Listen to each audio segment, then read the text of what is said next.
Nothing says business conference like lace thongs and a Victoria's Secret push-up bra. I'm standing in our bedroom doorway, watching my wife Monica pack what she claims are professional clothes for her 3-day marketing conference in Chicago. The red silk negligee she's folding into her suitcase must be the latest in corporate attire. Before we dive deeper into this story, I have one small request. Please subscribe, drop a like, comment, and hit that hype button to boost this channel so more people can discover these incredible Reddit stories. That's quite the power outfit, I say, nodding toward the lingerie. Monica doesn't even look up. It's called taking care of myself, Nate. Some of us still make an effort. Right. Because nothing screams quarterly sales projections like crotchless panties. I'm Nate Harlan, 29 years old, and apparently the most gullible husband in downtown Portland. I work in IT consulting, which means I fix other people's computer problems while my own life crashes and burns. Monica and I have been married for 3 years, together for 5, and I'm starting to think I've been living with a stranger. She zips up her suitcase with theatrical flair. Jeremy's picking me up in 20 minutes. We want to get to the airport early. Jeremy Ballard, her mentor at the marketing firm where she works, 33, recently divorced, drives an Audi S5 that he parks like he owns the world. The kind of guy who wears cologne to the grocery store and calls everyone buddy in that condescending tone that makes you want to punch him. Funny thing, I say, leaning against the doorframe. I called your office yesterday to wish you luck. Your boss seemed confused about this conference. Monica's hands freeze on her suitcase handle for just a second, just long enough for me to know I've hit something. What do you mean? She asks, but her voice has that careful quality it gets when she's about to lie. I mean, Sandra had no idea what conference I was talking about. Said the marketing budget was frozen until next quarter. Monica whirls around, and there it is. That look she gets when she's been caught, but isn't ready to admit it. Her eyes narrow, and she shifts into attack mode. You called my boss? Are you kidding me right now? She crosses her arms. This is exactly why I need some space, Nate. You're suffocating me with your paranoia and insecurity.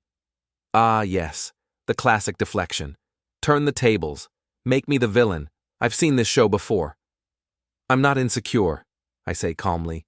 I'm observant. There's a difference. You're checking up on me like I'm some kind of criminal.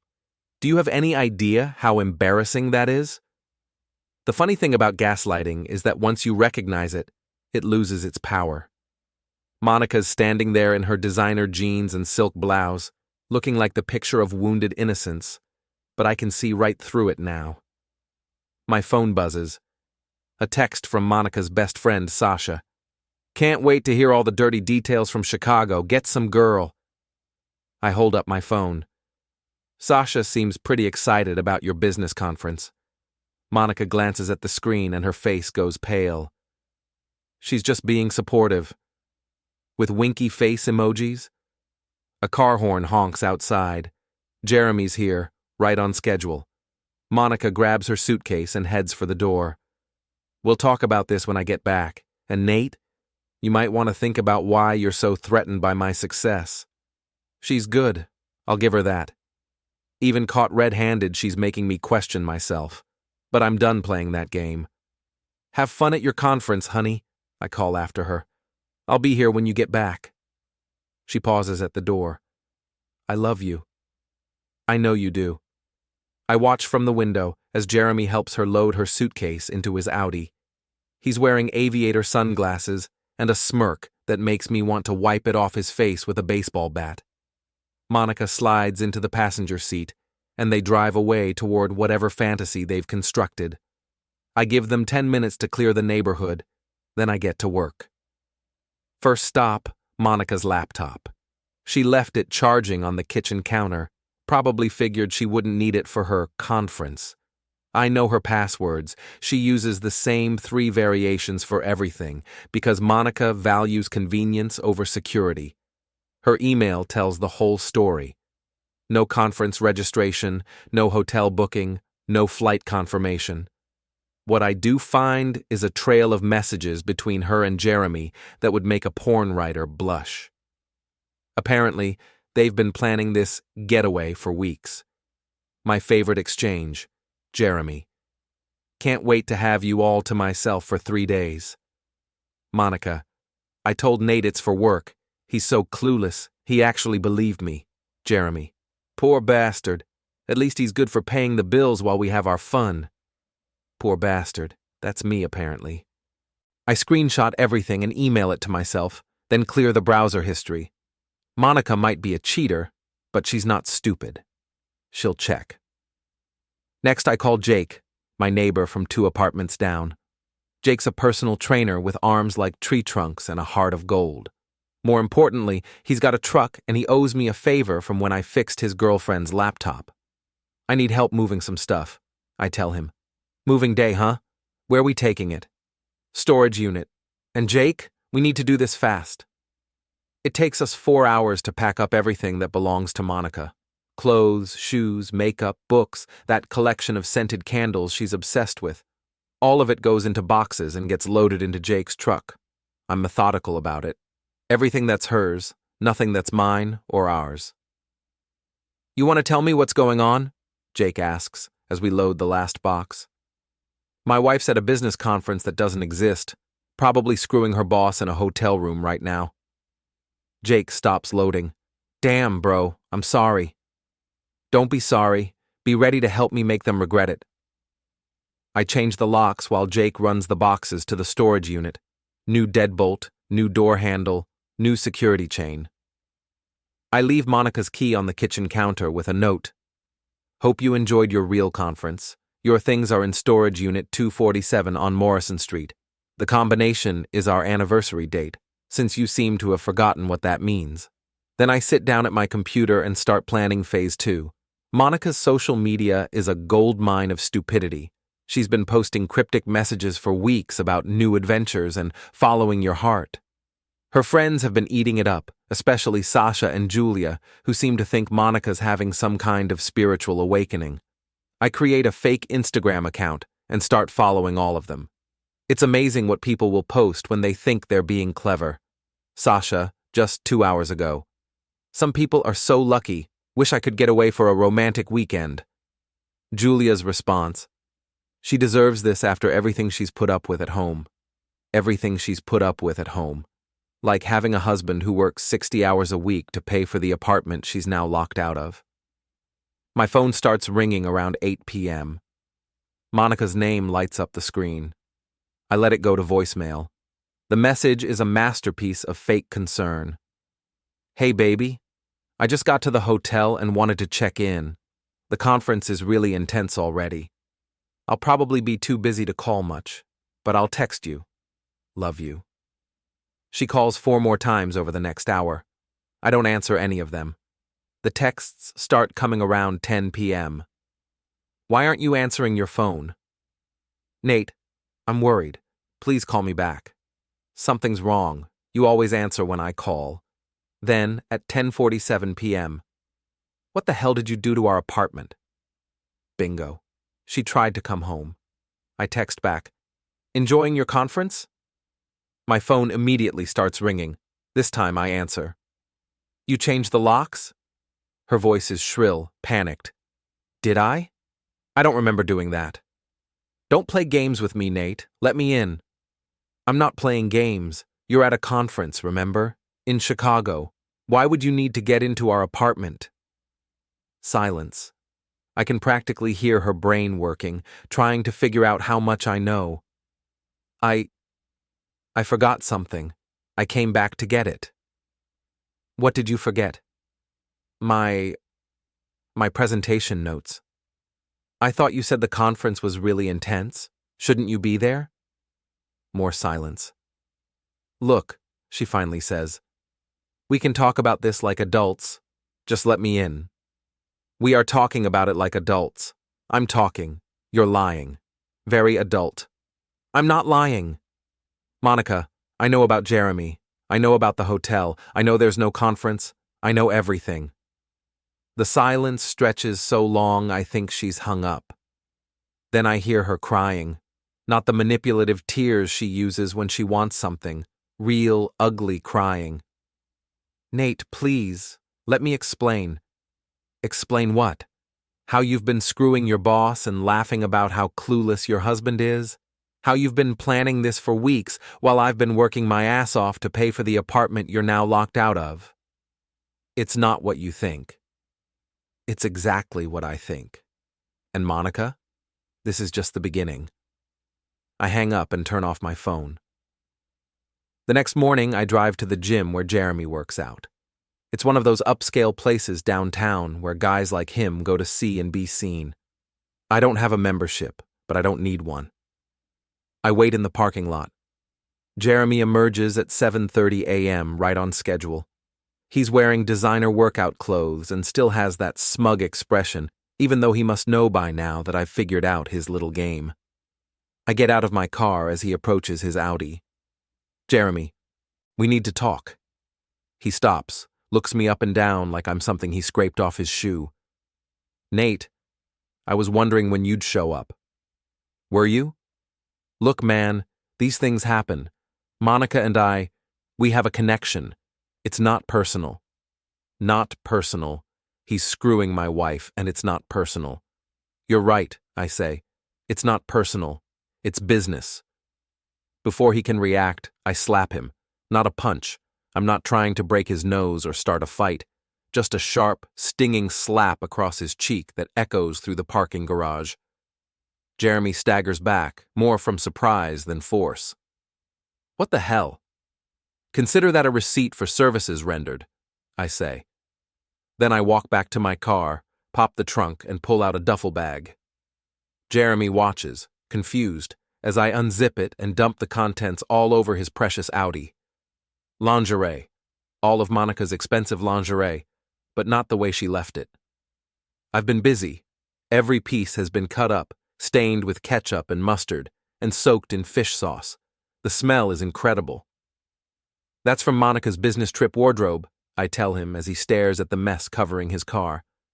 Thought you might want a souvenir. Jake steps out from behind a pillar, phone in hand, recording everything. You're insane, Jeremy sputters. No, I'm creative. There's a difference. We leave him standing there, trying to scrape ruined lingerie off his windshield while the smell of fish sauce fills the air. Phase 3 begins that afternoon. Jeremy lives in one of those smart home condos where everything connects to Wi-Fi. His security system, his lights, his thermostat, even his refrigerator. It's the kind of setup that's supposed to make life easier but actually makes you vulnerable to anyone who knows what they're doing. And I know what I'm doing. It starts small. His lights turn on at 3 a.m. His security alarm goes off at random intervals. His Wi-Fi network name changes to Cheater Lives Here. His smart doorbell starts playing Your Cheatin' Heart every time someone walks by. But my masterpiece is the thermostat.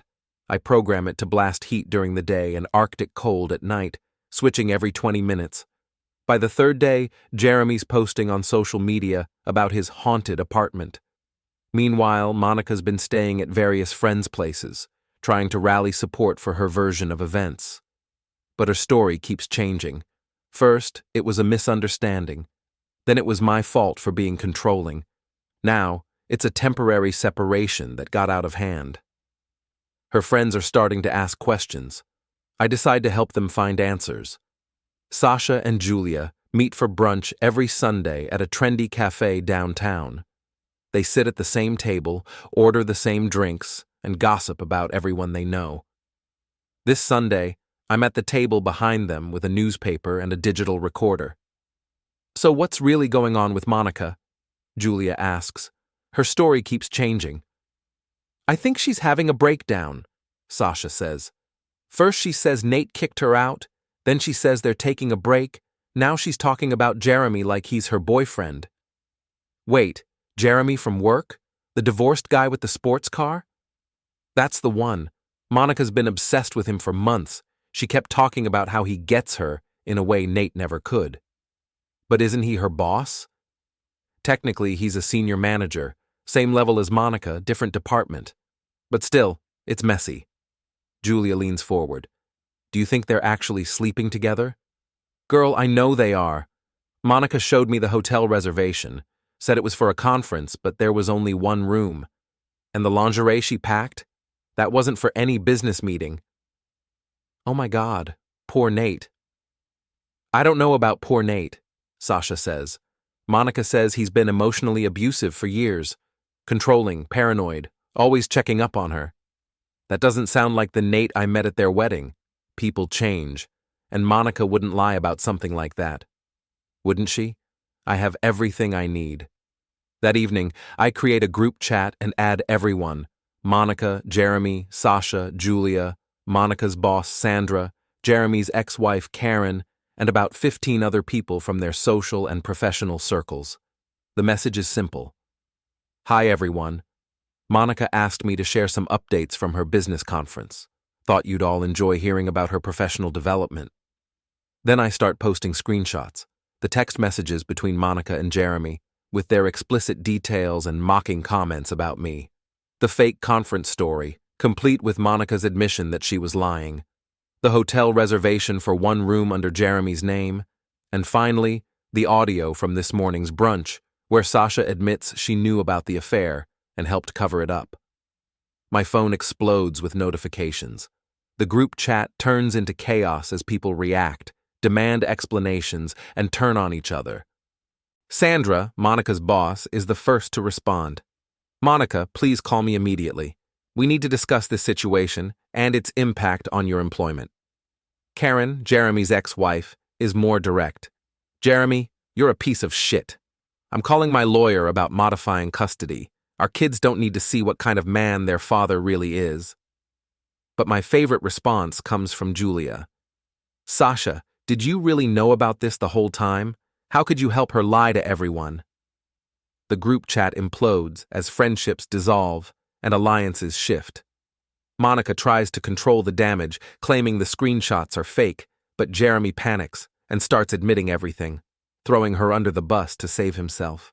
Within 2 hours, Monica's been suspended from work pending an investigation into her conduct. Jeremy's been reported to HR for inappropriate workplace behavior, and their entire social circle knows exactly what kind of people they really are. But I'm not done yet. Monica shows up at my apartment building the next morning, looking like she hasn't slept in days. She's lost weight, her hair is a mess, and there are dark circles under her eyes. For a moment, I almost feel sorry for her. Almost. She buzzes my apartment from the lobby. I answer through the intercom. Nate, please, we need to talk. We are talking. Face to face, like civilized people. Are you here alone? Yes. She's lying. Through the lobby window, I can see Jeremy's Audi parked across the street. He's sitting in the driver's seat, probably coaching her on what to say. Come on up, I tell her. I buzz her in, then text Jake. Showtime. Monica knocks on my door 5 minutes later. When I open it, she looks surprised to see Jake standing behind me with his arms crossed. I said we should talk alone, she says, and I said you were lying about being alone. Jeremy's in his car across the street. Jake's here for moral support. Monica steps into the apartment and looks around. It's cleaner than it's been in years, more organized. Turns out removing a cheating spouse does wonders for your living space. The place looks good, she says. It should. I've had time to focus on it without worrying about what lies you're telling me. She flinches. Nate, I know you're angry. I'm not angry anymore. Anger was last week. Now I'm just disappointed. I made a mistake. I know that. But we can work through this. We? We're married. We took vows. For better or worse, remember? I remember. Do you remember the part about forsaking all others? Monica starts crying again. Real tears this time, not the manipulative kind. I never meant for this to happen. Jeremy and it just developed over time. We have so much in common, and he understands my ambitions in a way you never could. So this is my fault for not understanding your ambitions. That's not what I said. It's what you meant. Jake clears his throat. Maybe I should leave you two alone. No, I say. Stay. Monica, Tell Jake about your ambitions. Tell him about the conference that wasn't. Tell him about the hotel room and the lingerie and how clueless your husband is. Monica looks between us, realizing she's trapped. You don't understand the pressure I'm under at work. Jeremy's been helping me navigate office politics, and somewhere along the way, we developed feelings for each other. Feelings, I repeat. Is that what you call it?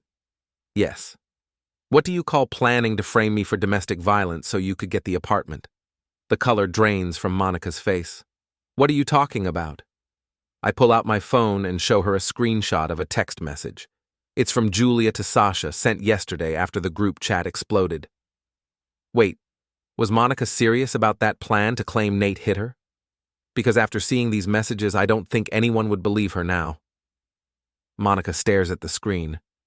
That's taken out of context. Is it? Because Julia seems to think you and Jeremy were planning to accuse me of abuse so you could get me arrested and take over the apartment.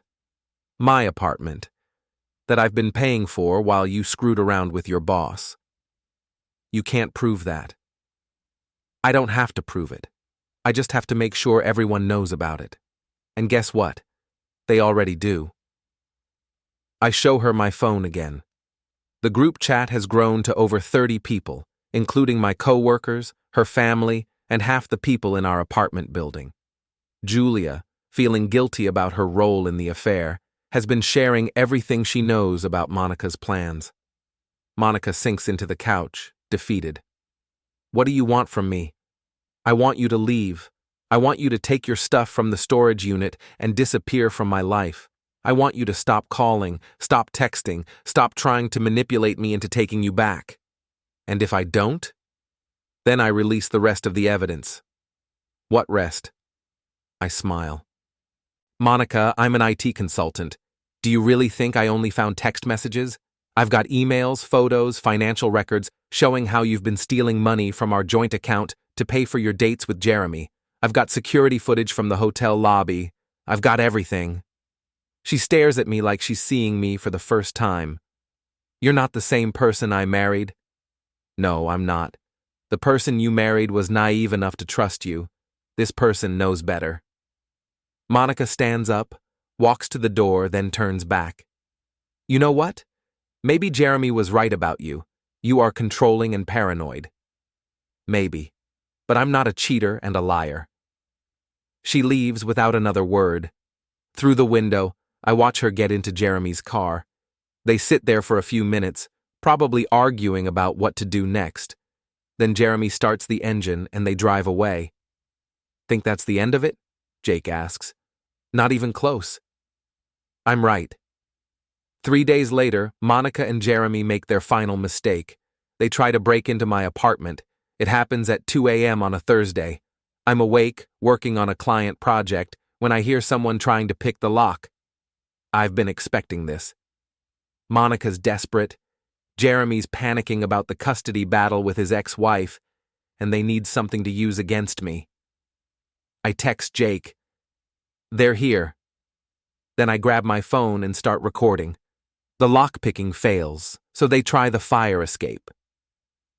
My apartment's on the 3rd floor, but there's a ladder that leads to my bedroom window. I hear them climbing up, whispering to each other about being quiet. I let them get the window open. I let them climb inside. I let them start searching through my desk and computer. Then I turn on the lights. Looking for something? Monica screams. Jeremy spins around, nearly falling over my desk chair. This isn't what it looks like, Monica says. It looks like breaking and entering. Jake appears in the doorway, having used the spare key I gave him. Everything okay in here? Just fine. Our guests were just leaving. But Monica's not ready to give up. We came to get my things. Your things are in storage. You know that. I left some jewelry here. It's mine. What jewelry? She points to my dresser. My grandmother's ring. It's in the top drawer. I open the drawer and pull out a small velvet box. Inside is indeed a ring, one I bought for Monica on our 2nd anniversary. You mean this ring? The one I bought you? The one with the receipt that has my name on it? Monica's face goes red. That's not. I meant a different ring. Show me. She can't, because there is no other ring. She's grasping at straws, trying to justify breaking into my apartment. Jeremy steps forward. Look, man, we just want to settle this quietly. No need to involve the police. Who said anything about police? I walk over to my computer and turn the monitor so they can see it. On the screen is a live stream to my social media accounts. The break-in has been broadcasting to Facebook, Instagram, and YouTube for the past 10 minutes. Say hi to your audience, I tell them. Monica looks at the screen and sees the comments flooding in. Her co-workers, friends, family members, and complete strangers are all watching her, and Jeremy caught red-handed in my apartment. You're streaming this? Jeremy asks. I'm documenting it, for legal purposes. Monica lunges for the computer, trying to shut it off, but Jake blocks her path. In her desperation, she trips over a chair and falls face first into a laundry basket full of her old clothes. Clothes I'd been planning to donate to charity. Jeremy tries to help her up, but he slips on a magazine and crashes into my bookshelf. Books rain down on both of them as they struggle to get back on their feet. The live stream audience is loving it. Comments are pouring in.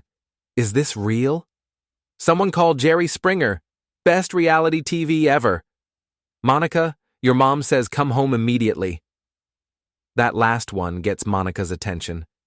She looks at the screen and sees that her mother is indeed watching the stream and commenting in real time. Mom? Monica says to the camera. Don't mom me, young lady. You get out of that boy's apartment right now and come home. Your father and I need to have a serious talk with you. Jeremy's trying to salvage the situation. This is all a misunderstanding. We just came to talk. Through the window? Jake asks. At 2 a.m? The door was locked. Because it's not your apartment. I walk over to the camera and address my audience directly. Ladies and gentlemen, you've just witnessed the final chapter in the saga of my cheating wife and her boyfriend. They've lied, stolen, and now broken into my home, all while being watched by over 300 people online. The viewer count has indeed climbed to over 300, and it's still growing as people share the stream. Monica, I continue, you wanted to humiliate me. You wanted to make me look like a fool while you ran around with Jeremy. You wanted to frame me for domestic violence and steal my home. Instead, you've humiliated yourself in front of everyone we know. Monica's crying again, but this time it's different. These are tears of genuine shame and regret. Jeremy, I say, turning to him, you thought you were so much better than me, smarter, richer, more sophisticated. But look at you now. Caught on camera breaking into another man's home, your custody battle ruined, your reputation destroyed. Was it worth it? Jeremy doesn't answer. He's staring at his phone, probably reading messages from his ex-wife's lawyer. I think it's time for you both to leave, I say. The window's still open. They don't move. Or I could call the police. I'm sure they'd be interested in this footage. That gets them moving. Monica grabs her purse and heads for the window. Jeremy follows, but he stops at the sill. This isn't over, he says. Yes, it is. And it is. As they climb down the fire escape, I can see police cars pulling up in front of the building. Someone in the live stream audience called them, concerned about the break-in. I end the stream and go downstairs to meet the officers. The police are professional but thorough. They watch the footage, take statements from Jake and me, and review the evidence of Monica and Jeremy's harassment campaign. By the time they're finished, it's clear who the real victims are. The officers find Monica and Jeremy in the parking lot, arguing next to his Audi. Jeremy's trying to convince her to lie about what happened, but Monica's finally had enough. I can't do this anymore, she tells him. I can't keep lying. She confesses everything to the police. The affair, the fake conference, the plan to frame me, the break-in, all of it comes pouring out in a stream of guilt and exhaustion. Jeremy tries to deny his involvement, but the evidence is overwhelming. The officers arrest them both for breaking and entering. And Jeremy gets an additional charge for harassment based on the social media campaign. As they're being led away in handcuffs, Monica looks back at me one last time. "I'm sorry," she mouths. I nod. "I know. But sorry doesn't undo 3 years of lies. Sorry doesn't give me back the trust I lost or the sleep I missed worrying about our marriage. Sorry is just a word people use when they get caught." The next morning, my phone is flooded with messages. Friends, family, co-workers, and even complete strangers are reaching out to offer support. The live stream has been shared thousands of times, and Monica and Jeremy have become internet infamous. Jake comes over with coffee and donuts. "So what now?" he asks. "Now I start over." "Any regrets?" I think about it. Do I regret exposing them so publicly? Do I regret the elaborate revenge campaign? Do I regret humiliating them in front of everyone they know? No, I say. They made their choices. I just made sure there were consequences. My phone buzzes with a text from an unknown number. "Saw your stream last night. My husband cheated on me too. Thank you for showing me what justice looks like." Then another. "You're my hero, man. Wish I'd had your guts when my ex was screwing around." And another. "Monica and Jeremy got what they deserved. You're better off without them." The messages keep coming throughout the day. Apparently, I've struck a nerve. There are a lot of people out there who've been betrayed, lied to, and taken advantage of. They see Monica and Jeremy's downfall as a victory for everyone who's ever been cheated on.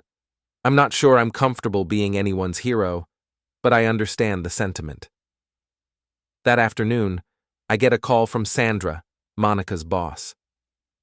"Nate, I owe you an apology," she says.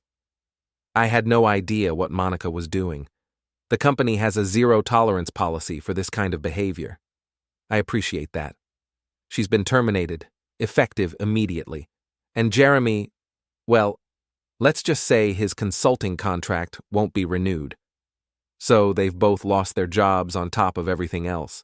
Part of me feels bad about that, but a larger part remembers how they laughed about my naivety while planning to destroy my life. A week later, I run into Sasha at the grocery store. She looks embarrassed and tries to avoid me, but I corner her in the cereal aisle. "How's Monica?" I ask. "She's not good. She's staying with her parents, but they're not happy with her. Her dad won't even talk to her." "And Jeremy?"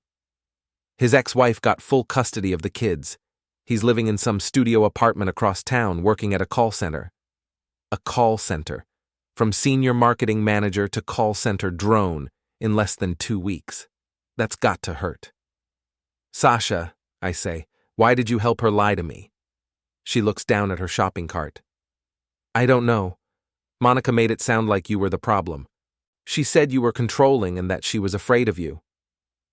"Did I ever seem controlling to you?" "No. That's what I don't understand. Every time I met you, you seemed nice, normal. But Monica was so convincing." "Monica's good at making herself the victim. It's her specialty." "I'm sorry, Nate. I should have minded my own business." "Yes, you should have." I leave her standing there, probably wondering how she got pulled into someone else's drama. 2 months later, I'm sitting in my apartment, my clean, organized, peaceful apartment, when someone knocks on the door. I look through the peephole and see Monica standing in the hallway. She looks different, thinner, older, worn down by the consequences of her choices. Her hair is shorter, and she's wearing clothes I don't recognize, probably borrowed from her mother.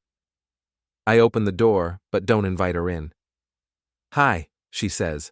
"Hi. I wanted to apologize. Really apologize, not just say the words." "Okay." She takes a deep breath. "I know what I did was unforgivable. I lied to you. I cheated on you. I tried to destroy your reputation and steal your home. I hurt you in ways that can never be undone."